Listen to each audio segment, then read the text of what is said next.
Support for Carolina Business Review provided by Grant Thornton. Operating in more than 100 countries, our tax, audit, and advisory professionals specialize in helping companies unlock their growth potential.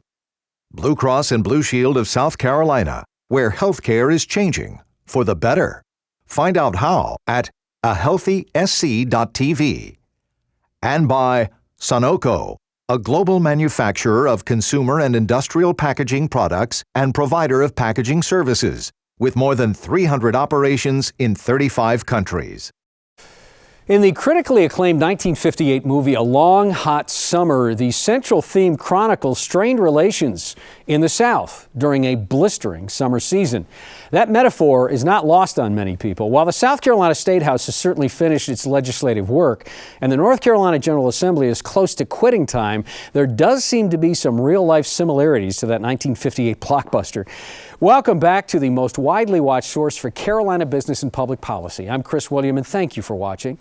This time, education, again, is one of our talking points with South Carolina Education Lottery boss Paula Harper Bethea later. But to start this week's dialogue, Bob Morgan from the region's largest Chamber of Commerce and Erik Spanberg from the Charlotte Business Journal. Stay with us. Major funding also by Novant Health, bringing you world-class technology, clinicians, and care when and where you need it. The Duke Endowment, a private foundation enriching communities in the Carolinas through higher education, healthcare, rural churches, and children's services. And by Blue Cross and Blue Shield of North Carolina. Who's responsible for rising healthcare costs? Join us and many others in a candid discussion at letstalkcost.com. This edition of Carolina Business Review was recorded July 11, 2014. On this week's program, Bob Morgan of the Charlotte Chamber of Commerce, Erik Spanberg of the Charlotte Business Journal, and special guest, Paula Harper Bethea, Executive Director of the South Carolina Education Lottery. And now, Chris William. Hello, welcome to our program. Gentlemen, welcome. It's a long, hot summer. So far. Here we are in July, and North Carolina looks like, if not by airing of this program, at least first airing of this program, Bob, got to be pretty close to wrapping up their session. When is that? Boy, let's see the confidence here. Well, we're hearing threats of we'll be here at Christmas time this week. So it's almost a perennial dynamic of the House versus the Senate and the competition over whose priorities are going to win out. And that has flared pretty hot and heavy this week, as we've seen. So hopefully they get it resolved and wrapped up soon, but we don't know that yet. You know, that's interesting. And this is not unique to North Carolina. South Carolina has their own version of the battle between, the different sides of Congress, if you will, down there, as well as you put in the mix the governors, and when we talk about North Carolina, when you talk about the battle between the House and the Senate, and you throw the governor in there, it seems like Governor McCrory has become more assertive with whatever the Senate puts out there. And it seems like he's becoming even more at odds with what the Senate's going on. Or is that Governor McCrory becoming closer to what seems like a moderate side is what the House is? What's going on in that dynamic? Well, let's remember constitutionally the governor is a weak governor in North Carolina in terms of their leverage, influence over the legislature. The governor now does have the veto power, but that's recent in North Carolina's history. Chris, we tend to think that it's Republican versus Democrat. I like the old story of the freshman senator who was walked into the Senate chambers and told the Democrats sit here, the Republicans sit over here. They're the opposition. Now let me go show you over there's the House chamber. That's the enemy. And there's almost a natural dynamic for whatever reason between the House and the Senate. In many cases, you're talking about honest policy differences, even though they're from the same party.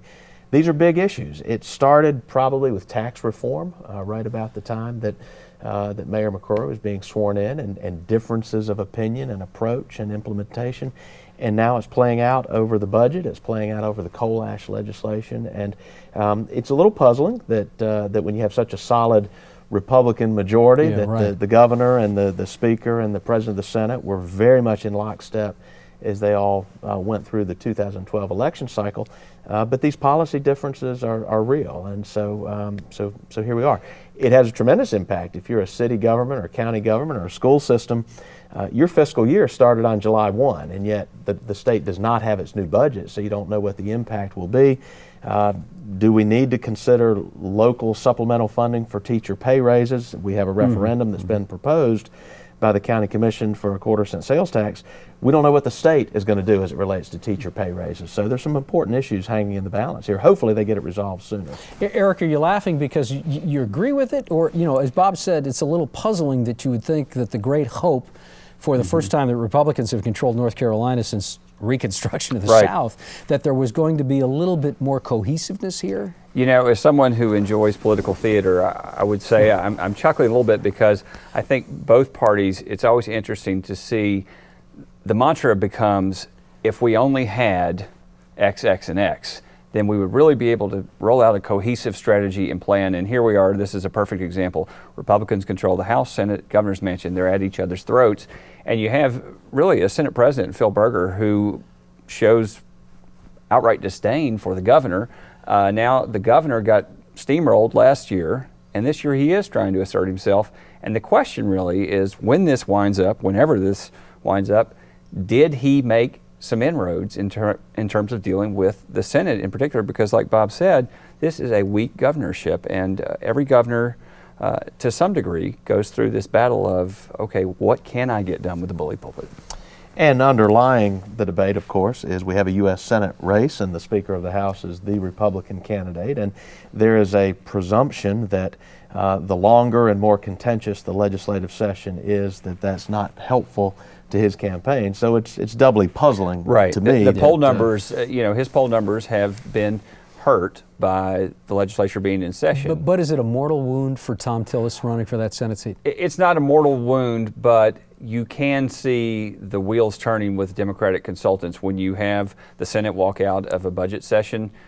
No one's going to get into specifics here and nuance. They're just going to roll the ad of, hey, Tom Tillis ran the legislature and Republicans couldn't even stay in the same room together. Is that mortal? No. But if you get a series of these events, as Bob says, Tom Tillis needs to get out of town.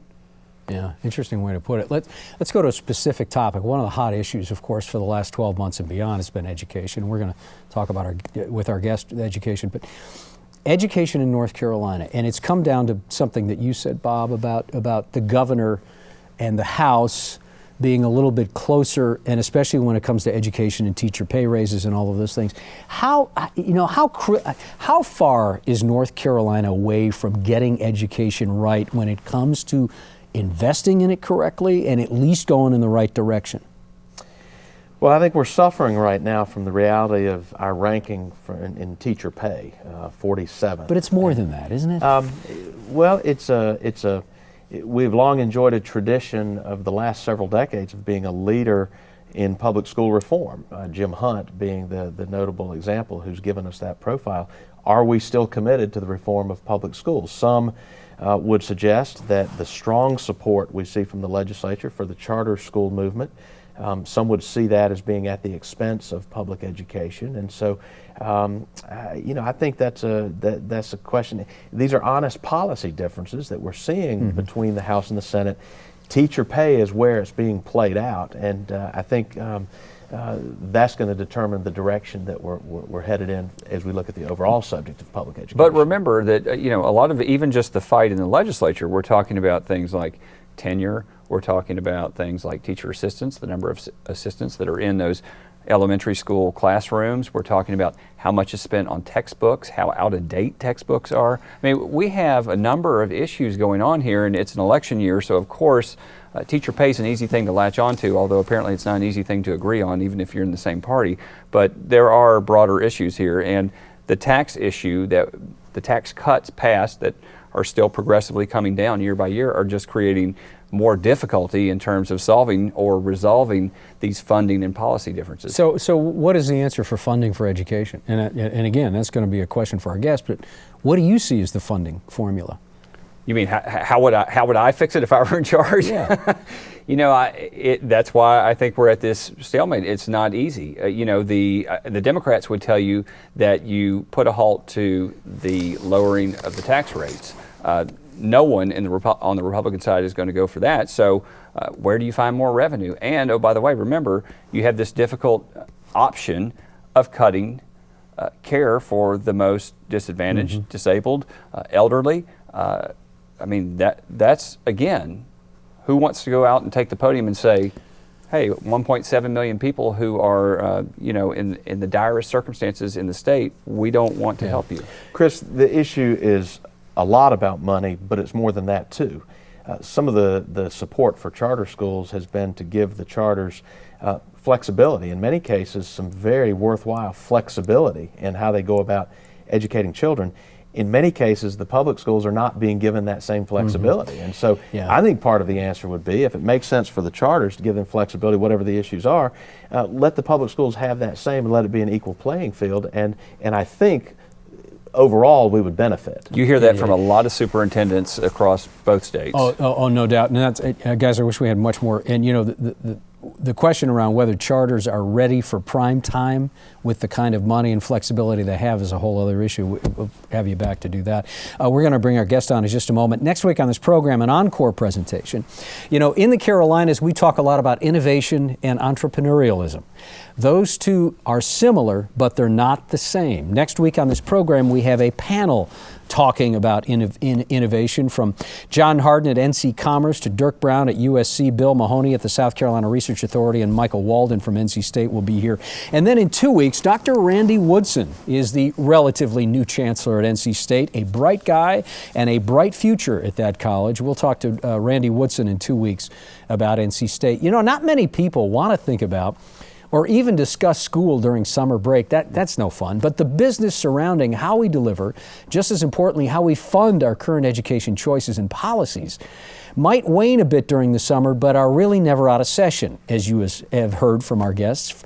For more than a decade now, an important element and source of funds for schools has been the Palmetto State's Education Lottery. Joining us again, we are glad to have her back, is Executive Director Paula Harper Bethea. Madam Chair, Madam Director, welcome to the program. Thank you so much. It's wonderful always to be here with you, Chris, always. Thank you very much. Paula, you've heard the dialogue before the program, and South Carolina they've taken some steps around education reform. Is it enough? Is it going in the right direction? How would you reflect on the session that just wound up in the State House? Well, you know, education, what we do for education is never enough because it's totally evolving at all times. We had, particularly in South Carolina, have found ourselves in a position where we needed to improve our education. I think we are making great strides towards that, both at the K through 12 level and at the higher education level.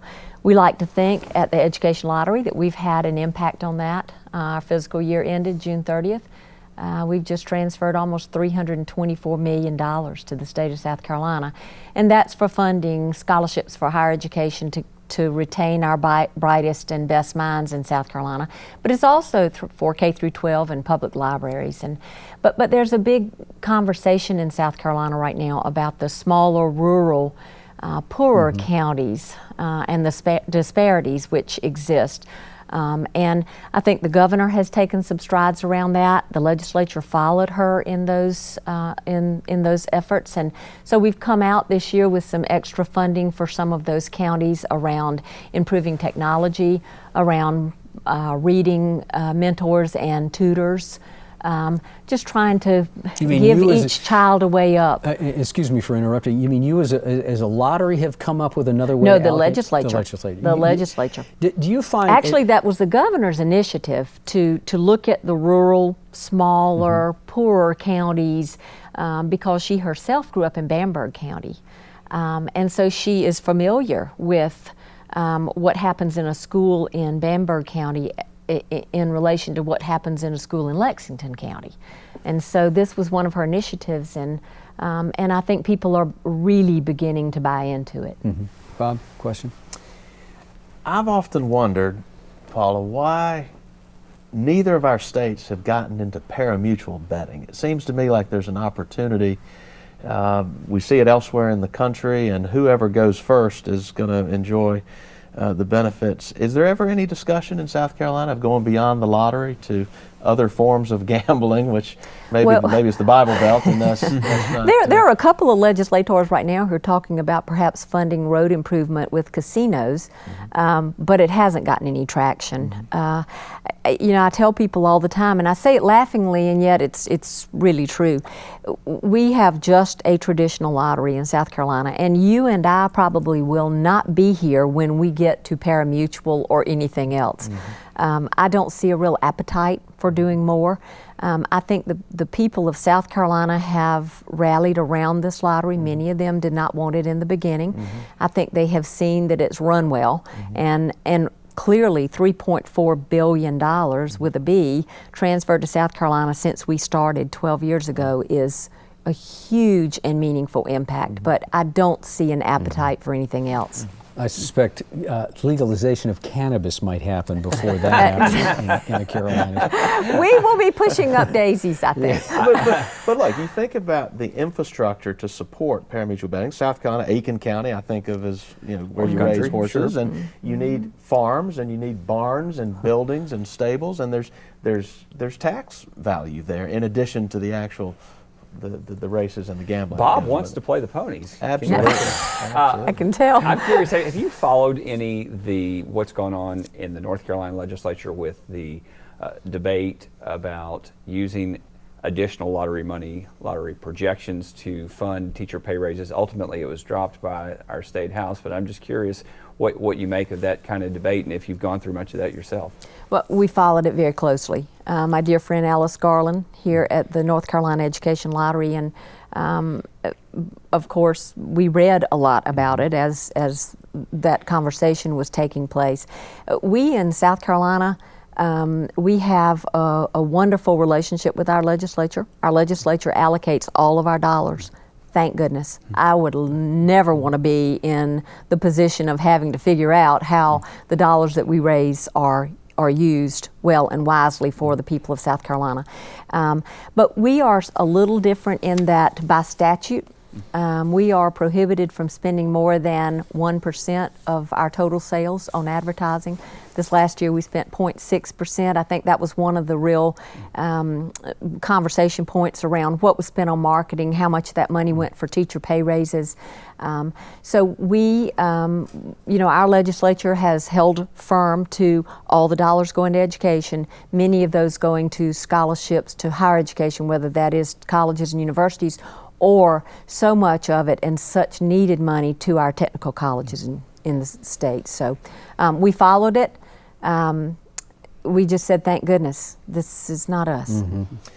Paula, what does the financial performance of the lottery tell you about the economy overall? Is there a correlation there?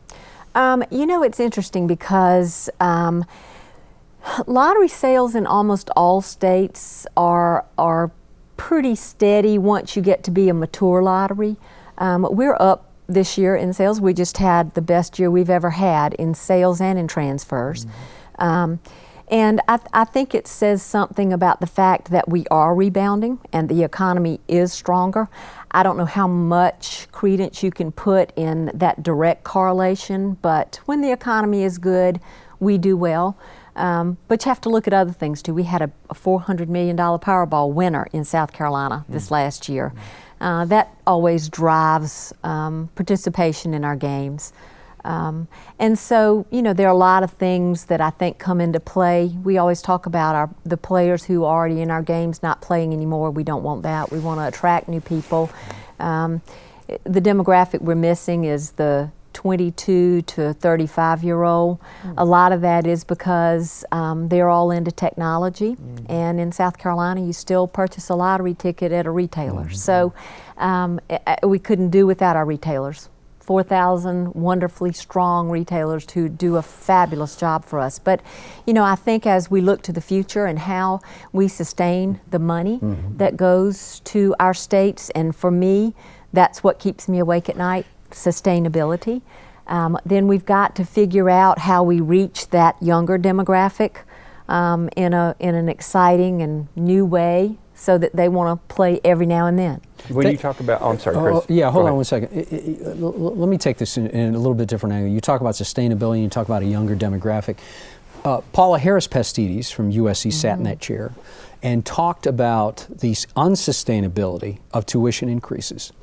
How do we, what's your take on that? When do we hit the tipping point where getting a higher education becomes an elitist thing and doesn't feed what we're trying to make it feed? And this is, by the way, as you well know, USC now as a public university, as well as the UNC system, gets about 9% and dropping of public funds. So knowing all that, how do we change the tuition calculus? And I don't know, and that is a problem that's national. I mean, that's not unique to North Carolina or South Carolina. That's something that people all over the United States are dealing with. And, more and more of our students are graduating college in huge debt that will take them years to pay down if they're fortunate enough to get a really good job. Dr. Pastides and I talk about this often. I'm president of the University of South Carolina Alumni Association, and so he and I have this conversation. It's clear that the scholarships that are offered through the lottery have had an impact on the size of the debt that many of our students graduate with. But what is enough? Where does that end? How do you deal with that moving forward? Because everything costs more. All the dorms need to be equipped with all the high-performing technological advances. How do you balance the needs that all students want now when they come to a college or a university with how do you fund that? And I think most states now would say it's not publicly funded, it's publicly assisted. Yeah. And you shouldn't have to win the lottery to go to college. Is what yeah. You're saying. So how do you ever? I don't know how you balance that, but it's something that I think the president at Clemson and at MUSC and at Carolina and at UNC and NC State and everywhere else, even the private colleges are dealing with this on a daily basis, and I don't have the answer. I wish I did. I just know we help a little bit in the size of the debt that our students leave with. But I don't know what the crystal ball tells us about how we answer that balancing act. Yeah. Erik, go ahead. I was just going to ask you, when you were talking about reaching the younger audience, when people criticize lotteries, they typically call it a regressive tax. That's all a long way of me asking you, who is your typical customer? It's interesting. We do a demographic study in South Carolina each year. We're not required to do that by the legislature anymore, but we choose to do that because we want to know who our players are. Our players look exactly like South Carolina looks. And we find that we have different players in different games. The casual player, more a business person like you all, will get in the game when Powerball gets to be $200 million. And I always say, what couldn't you do with $40 million? But they aren't attracted to the game till it gets up, and then they're in the game with us. But it's interesting. Our scratch games have become very popular. South Carolina is interesting. We do not have a $20 scratch ticket. We probably are one of a handful of states in the nation, the 43 states that have a lottery, that don't have a $20 ticket. But we do well with our $10 scratch, our 5s, 3s, 2s, and 1s. But our player population looks almost exactly like the state of South Carolina looks. And then I'm asked, do they play more in the smaller rural counties than they do? No. So, it is an interesting niche industry, and everything about it is done slightly differently than you would think in a normal business, because how do you ever budget to jackpots that you don't know are going to exist? How do you ever? So it's never a dull minute. It's just constantly changing and always challenging. We're out of time, Bob. I hate we're not going to get a chance to follow up. But Paula, thanks for being on the program again. Thank you. Appreciate you making the trip. Always a delight to be here and with our friends from North Carolina. Always wonderful. Thank you. Erik, thanks for stepping at the last minute. I want to make a program note. Russell Stahl from Greenville City Forward was going to be sitting in your chair, and you're not by the way, we want to have Erik. You were, we invited you before on this program. Glad we Great to could be get here. you at the Thanks last for having moment. And Bob, always nice to have you here. Thank you. Good to be back, Chris. Thank you. Thank you for watching our program. Next week, Innovation in the Carolinas. Until then, gosh, we hope your business and your summer's going well, too. Good night.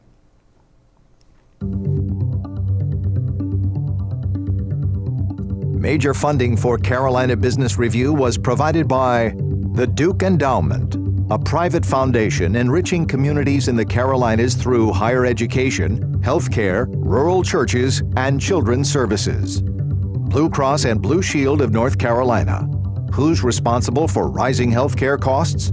Join us and many others in a candid discussion at letstalkcost.com. Grant Thornton. Operating in more than 100 countries, our tax, audit, and advisory professionals specialize in helping companies unlock their growth potential.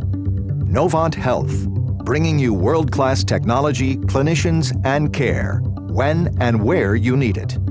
Sunoco, a global manufacturer of consumer and industrial packaging products and provider of packaging services, with more than 300 operations in 35 countries. Blue Cross and Blue Shield of South Carolina, where healthcare is changing for the better. Find out how at ahealthysc.tv. And by viewers like you. Thank you. Promotional consideration provided by Business North Carolina Magazine. For more information, visit carolinabusinessreview.com.